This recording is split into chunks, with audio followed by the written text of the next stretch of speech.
Since 2023, there have been repeated tensions between China and the Philippines due to the Philippines' resupply operations at Second Thomas Shoal. The Philippines has organized at least 14 operations to deliver supplies to the grounded warship. Particularly, the latter half of the year has witnessed the escalation of these operations. Through careful planning of the timing, force composition, and media coverage, the Philippines attempted to stigmatize China's legitimate countermeasures while transporting construction materials. First, at the frequency of 1 to 2 times per month, the Philippines delivered supplies, sometimes even less than a week apart. The timing is often speculative, seizing significant international conferences or moments when China has important domestic political and diplomatic agendas. Second, the Philippines' so-called resupply operations usually involved 2 Coast Guard vessels and 2 resupply vessels altogether, but the previous resupply in last 2 decades was mostly conducted by civilian ones. Third, most resupply operations occurred at night or dawn.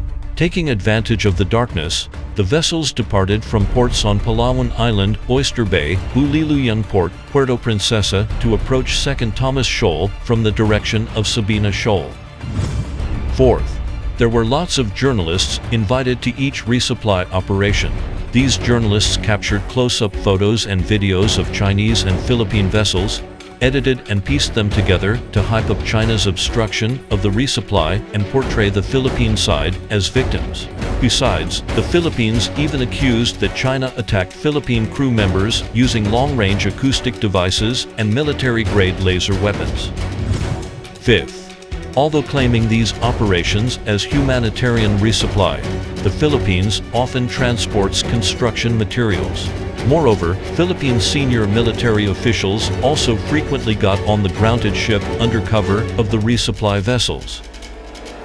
It is well known that despite disapproval of the Philippines running aground at Second Thomas Shoal, China has never prevented the delivery of daily necessities to the grounded ship for over 20 years. Humanitarian resupplies were never a problem. Obviously, the Philippines has aimed at reinforcing the ship under the pretext of humanitarian resupply.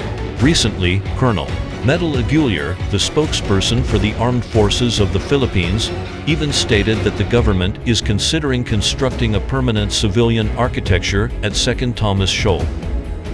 In response to the Philippines' provocative actions at Second Thomas Shoal, China has recently issued strong statements, urging the Philippines to cease its provocations and act with caution.